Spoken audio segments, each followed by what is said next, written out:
Last time I spoke with you was at the Alternative Press Tour back in 2007, I think. Yeah. Now you're back with a new EP and you are on a tour with Forever the Sickest Kids. Yeah. What can you tell me about your EP? Well, the EP actually, I never really went out and set out to make an EP. It's just I made a record and I recorded over 20 songs, and so then the label wanted to do like a little teaser kind of a thing for the album. That's sort of what the EP is. So. 3 of the songs from the EP are going to be on your album. Yeah, 3 of the songs. And the 4th song, The Fight, was a bonus track for the EP. Why didn't you want to put that on the new album? Well, I just recorded so many songs that there's only so many songs that can make the album, and so I really like that song though. I do too. It kind of pains me that it's not on the record, but there's plenty of songs that aren't on the record that I wish were. I read that the EP came out a day earlier than you were expecting. Yeah, that was weird. I don't know. But it peaked at number 1 on the alternative chart and number 5 on. How do you feel about that being number 1 and number 5? That was awesome. I mean, that was extremely unexpected. The whole thing that was so cool about it was that we announced it 16 days before it came out, and we had no ads anywhere. So I just announced it on my Twitter and Facebook, and we still debuted that out. So, yeah. No, it's cool, man. Recently, you started making a video for You Gotta Believe with videos from fans. Yeah. How did the idea come about for that? We just, we just have some of the coolest fans in the world, and we just thought it'd be a really awesome idea to involve them, because they're such a huge part of this, and even more so than in the past. It's just really important that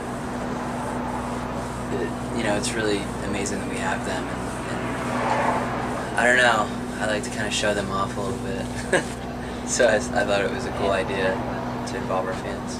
When do you expect it to be on TV?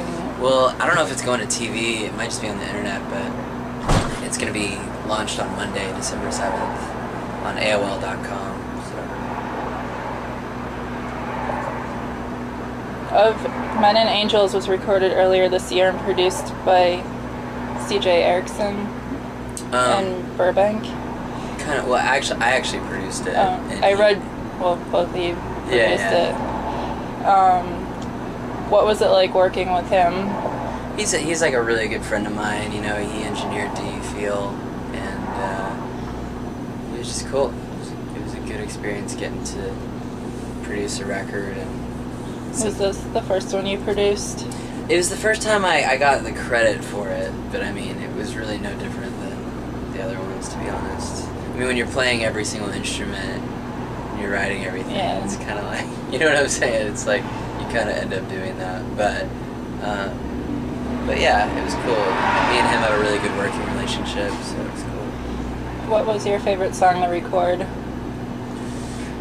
My favorite song to record, there was this one song called Tara, I Am Terrible. Tara, I'm terrible. And the reason it was cool is because I used Johnny Marr's acoustic guitar. Johnny Marr's in a band called The Smiths, or he was in a band called The Smiths. And he was in Modest Mouse for a little while, but he's kind of a living legend in a way. And our tech that we had was doing his record at the time, so he had his guitar, and so Johnny Marr didn't know I did that, but it's just this little acoustic number. You have a new clothing line too. The Call It Captive, and fans purchase the clothes, the money goes to charity. Yeah. Could you tell me a little more about that? Yeah, that was just something that I kind of had an idea to sort of, what could I do to help and to inspire people to get involved, and from being on the road so long and just seeing how fashion kind of can engage culture, I thought it was a good idea, and I don't know, just the idea just kind of happened. It was like, what if we partnered with a bunch of different charities? People come to our website, which is callit captivate.com. You can you can read about our charities, which is anything from disease research to orphanages to poverty aid, and then you get to decide where you want 25% of the money to go to, which is cool. I mean, it's something that we'll see what happens with it. You know, it's a really cool idea. It's just a cool idea, and it's like, let's see what happens. You know, so but we just brought on some new designers that are responsible for doing a lot of the stuff that you see at Urban Outfitters and Forever 21 and Delia's. So yeah, it's kind of. I didn't know Delia still existed. I haven't seen one in a while. Yeah, this guy that made this shirt that it's like these silhouettes of his hand and he's spelling out love.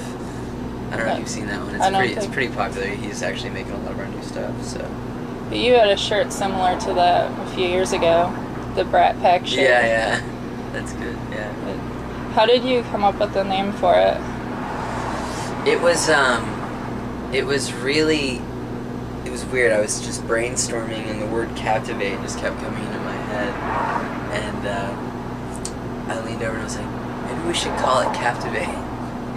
and we thought that was sort of catchy, and so we just named it, call it Captivate. And I think we're going to start referring to it as CIC clothing. That's what we're in the middle of a huge relaunch, revamp. So. When did you launch the clothing line? It was like sometime last year. It was fairly quiet, you know. It wasn't like, I just heard about it a couple months ago. Yeah, it's not like a huge thing. It's kind of a quiet little endeavor, but we're hoping that we actually can have, you know, we'll see, you know, we'll see what happens. Currently you're out on tour with Forever the Sickest Kids. What's it been like touring with them? It's cool, you know, it's like we've toured with them kind of a lot. We're from the exact same town, so we just thought it'd be kind of fun to tour with, you know, like do a Texas kind of a tour, you know? Yeah. So we just wanted to get back out. How have the shows been going? They've been going pretty good. Anything you want to share, like any funny stories or anything? You know, I think, I don't know, it's just been a tour where we have, it's been kind of a professional building tour, like there's been a lot of nights where things have gone wrong and just been learning more and more how to wing it. But it's been a really good tour though, so. I don't know if there's any crazy stories. It doesn't really happen as much as you think. Like, people always ask me that on, just like, what's the craziest thing that's happened on this tour? And it's like, I mean, we're not the craziest band in the world. Yeah. So it's like, I don't know if I've ever had a really crazy tour moment, like, oh, well, this one guy threw a TV out of a hotel room or something like that. It's never like that. I mean, they're funny stories, but I don't know. It's hard when you put me when I get put on the spot. It's like, I don't know. Those are things that just come up like in conversation. Oh, remember that one time? And it's like, oh, and then I'll think back to this, and I should have said what I'll say then, but I can't think of it right now. Do you have any surprises for your fans for the rest of the year, like for the tour or anything, like anything different or special that you're doing? We've been doing some really special things on this tour. We have a contest where somebody gets to play with us every night, and that's really cool. I always try to put on a show and try to do things that, you know, that I didn't do the time before, and I try to put on a show as much as I can on the level that we're at. We kind of do an arena rock show for the fact that we're playing in front of like 800 people. Yeah. I saw you were posting pictures of the crowd and asking people to tag themselves. Yeah, definitely. Did you do that on your other tours, or is this the first time?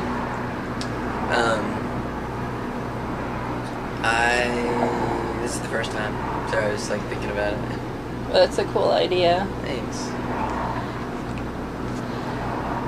The Rocket Summer has been a huge part of your life for the last 12 years. When you first started, did you have any moments where you knew you'd become as big as you are now? I mean, it's weird because when you start, you have this dream, and you have to kind of believe in yourself in order to get there. But at the same time, you don't. however far you get, it's always just like, I can't believe we're this far, you know? So it's weird. It's like a mixture of believing it and not believing it at the same time. I remember I saw you years ago. It was like 2003 or 2004 with something corporate. Yeah. And that was the first time I'd ever heard of your band.